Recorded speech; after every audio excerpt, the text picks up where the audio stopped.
최근 4명 중 3명꼴로 개인정보가 유출된 쿠팡 사태. 지난 6월부터 지난달 8일까지 3천만 개가 넘는 쿠팡 계정이 무단 조회된 거로 드러났습니다.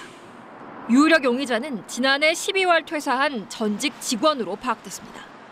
인증 시스템 개발자로 일할 당시 갖고 있던 정보 접근권을 악용한 것으로 추정됩니다. 쿠팡은 그러면서도 해당 직원과 관련해서는 입을 닫았습니다. 용의자의 최종 직급, 직책, 근무 부서 이름이 뭐였냐고 묻는 거예요. So I again do not believe that I can reveal any information that's under investigation. 쿠팡의 태도가 매우 비협조적이라는 강한 질타가 쏟아졌습니다. 이번 사태가 개인정보 유출입니까? 노출입니까? 지속적으로 노출이라고 쓰고 있어요. 국민들에게 사기치는 겁니까?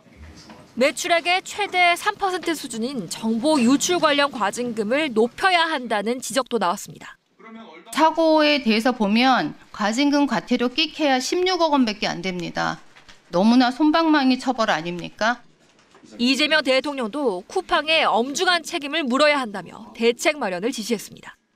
과징금을 강화하고 징벌적 손해배상 제도도 현실화하는 등 실질적인 또 실효적인 대책에 나서 주시기 바랍니다. 이번 사태로 최대 1조 2천억 원대 과징금이 부과될 수 있다는 지적에 대해 쿠팡은 책임을 회피할 생각은 없다고 답했습니다. KBS 뉴스 강푸른입니다. 지난달 16일 개인정보가 유출될 수 있다는 메일을 받은 박찬희 씨. 쿠팡 주문 내역과 주소, 전화번호는 물론 현관 출입 방법까지 적혀 있었습니다. 박 씨의 신고로 정보 유출 사실을 알게 된 쿠팡. 하지만 쿠팡은 고객들에게 현관 출입 방법 등이 유출됐다는 건 알리지 않았습니다. 배송지 같은 경우에는 제가 5년 전에 입력한 배송지도 들어있었고요. 되게 두려웠고 그러고 누군가가 일단 제 정보를 알게 되고 특정을 할 수 있다는 거잖아요. 쿠팡 홈페이지나 앱에서도 정보 유출 관련 안내는 찾기 어렵습니다. 확실하게 고지를 하고 대처하는 방안을 좀 내줬으면 좋겠는데 좀 애매하게 하는 부분이 아닌가. 온라인상에서는 쿠팡을 믿을 수 없다며 카드 정보 삭제 방법 등을 공유하고 있습니다. 해외 직구 때 사용되는 개인 통관 부호 재발급이 몰리면서 관련 사이트가 먹통이 되기도 했습니다. 평소 200~300건 수준인 재발급이 어제는 30만 건을 넘었습니다. 쿠팡은 통관 부호 유출은 확인되지 않았다면서도 추가 유출 가능성이 없는 건지 구체적인 설명은 내놓지 않고 있습니다. 주민등록번호 같은 게 괜찮을지 약간 좀 많이 걱정이 됐어요. 개인정보나 이제 카드 정보 같은 거가 좀 많이 걱정된 것 같아요. 탈퇴마저 어렵다는 불만도 나옵니다. 탈퇴 버튼을 찾는 것부터 어려운데 본인 인증과 이용 내역 확인, 주관식 설문조사까지 여러 단계를 거쳐야 한다는 겁니다. 쿠팡은 피해 고객들의 정보 유출을 공지한 후 보안 조치 등에 대한 추가 고객 공지는 하지 않고 있습니다. KBS 뉴스 윤아림입니다. 쿠팡이 밝힌 유출 정보에는 이용자 주소도 들어있습니다. 문제는 아파트 같은 공동주택의 경우 주소란에 공동현관 비밀번호를 함께 써놓는 경우가 많다는 점입니다. 상품을 받을 때마다 배송기사와 인터폰을 통해 이야기를 나눠야 하는 번거로움을 피하기 위해서입니다. 주소를 알면 마음만 먹으면 CCTV 달아서 사람이 없을 때 함부로 들어온다든지 그런 도난 사건이 날 수 있으니까 그런 것도 많이 걱정이 되죠. 부모님 주소로 물건을 대신 주문해주는 이용자가 많다는 점도 걱정거리입니다.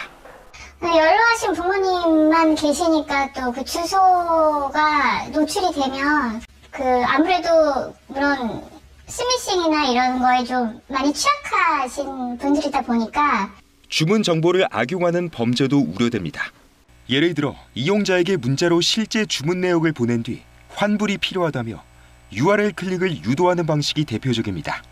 이렇게 되면 이용자의 휴대전화가 악성 코드에 감염되면서 무단 소액 결제를 일으키거나 전화 금융 사기에도 노출될 수 있습니다. 맞춤형 보이스피싱이라도 스미싱이 가능해지기 때문에 더욱더 정교해진 그 범죄가 발생할 가능성이 상당히 크다고 볼 수 있습니다. 어떤 개인정보가 얼마나 유출됐는지를 밝히는 데 소극적이었던 쿠팡은 국회에 불려 나온 뒤에야 일부 이용자들의 공동현관 비밀번호가 새 나갔음을 인정했습니다. KBS 뉴스 장현우입니다. 2021년 미국 증시에 상장하며 대규모 자금 조달에 성공한 쿠팡. 이를 계기로 공격적인 사업 확장에 나섭니다.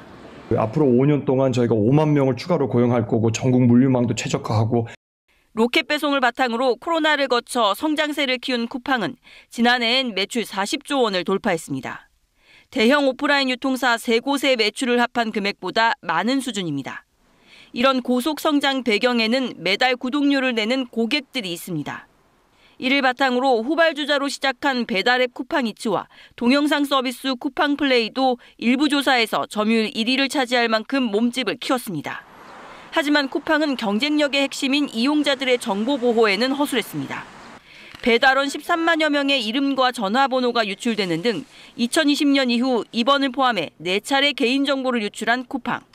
앞선 3차례 모두 앱 업데이트 실수 등 내부 문제였지만 재발 방지책이 없었던 겁니다.